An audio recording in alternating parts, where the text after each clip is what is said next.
প্রতিনিয়তই সংবাদ শিরোনামে উঠে আসছে কৈলাসহরের ভারত বাংলা সীমান্ত লাগোয়া বিভিন্ন এলাকা দিয়ে যেভাবে অবাধে বাংলাদেশি প্রবেশ করছে অবৈধভাবে কাঁটাতারের বেড়া পাড়ি পেরিয়ে, তাতে করে রীতিমতো নিরাপত্তা নিয়ে প্রশ্ন উঠছে। নিরাপত্তা যেন প্রশ্নচিহ্নের মুখে। আজ থেকে 2-3 দিন আগে একজন বাংলাদেশি একই ব্যক্তি 2টি পাসপোর্ট সমেত আটক হয় কৈলাসহর থানায়, জানিয়ে শোরগোল। ইতিমধ্যেই সমালোচনার ঝড় বইছে, বিভিন্ন সংবাদ মাধ্যমে সেই সংবাদ প্রচারিত হচ্ছে।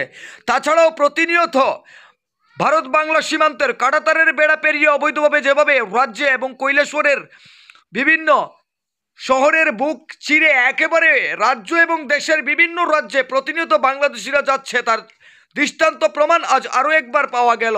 আজ যে 3 জন যুবক বিএসএফের হাতে আটক হয়েছে, তারা চেন্নাইতে দীর্ঘদিন কর্মরত ছিল। দীর্ঘদিন কর্ম করার পর তারা যখন পুনরায় তাদের জন্মভূমি বাংলাদেশে ফিরে যাচ্ছিল, ঠিক তখনই আটক হয় বিএসএফ জওয়ানের হাতে।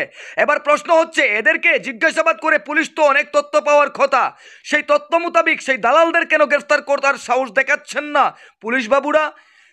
আজ থেকে বেশ কয়েকদিন আগে এদেরকে কোনো না কোনো দালাল নিশ্চয়ই এদেশে নিয়ে এসেছে ভারত বাংলা সীমান্ত দিয়ে। আজ পুনরায় তাদেরকে দেশে ফেরত দিচ্ছে, তাও আবার কোনো না কোনো দালাল চক্রের পেছনে কাজ করছে। বিএসএফ কিংবা পুলিশ জিজ্ঞাসাবাদ করার পর নিঃসন্দেহে সাহসিকতার সাথে আমরা বলতে পারি সেই তথ্য কিংবা দালালের কোনো না কোনো হদিশ পাওয়ারই কথা। তাহলে কেন সেই দালালদের গ্রেফতার করার নিউজ বিভিন্ন সংবাদ মাধ্যমে আজ অবধি প্রচার হচ্ছে না? এ নিয়ে কিন্তু নানা প্রশ্ন উঠছে নানা মহলে। তবে প্রতিনিয়তই নিরাপত্তা প্রশ্নচিহ্নের মুখে। আমরা এ কারণেই বলবো, কারণ কৈলাসহরের ভারত বাংলা সীমান্ত এরিয়া দিয়ে প্রতিনিয়ত যেভাবে বাংলাদেশি আটক আসা যাওয়া করছে, তাতে বড়সড় যদি অঘটন ঘটে তার জন্য তার দায়ভার কে নেবে, এ নিয়েও প্রশ্ন উঠছে। ব্যুরো রিপোর্ট, লাল শক্তি নিউজ। আজকে অ্যাকচুয়ালি 11টা নাগাদ আমাদের কাছে মূর্তিছড়া 199 নম্বর ব্যাটালিয়ন বিএসএফ 3 জন বাংলাদেশিকে নিয়ে আসে এবং ওনারা একটা অভিযোগ দায়ের করেন। ওনারা গতকালকে ওনাদের এরিয়াতে বর্ডার সংলগ্ন এলাকায় 3 জন বাংলাদেশি লোককে আটক করতে পেরেছেন।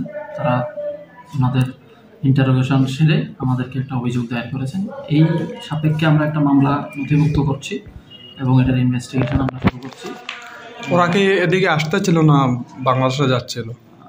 বক্তব্য এস পার কমপ্লেন্ট অনুসারে এই 3টা লোক ইন্ডিয়ার থেকে বাংলাদেশে যাচ্ছে।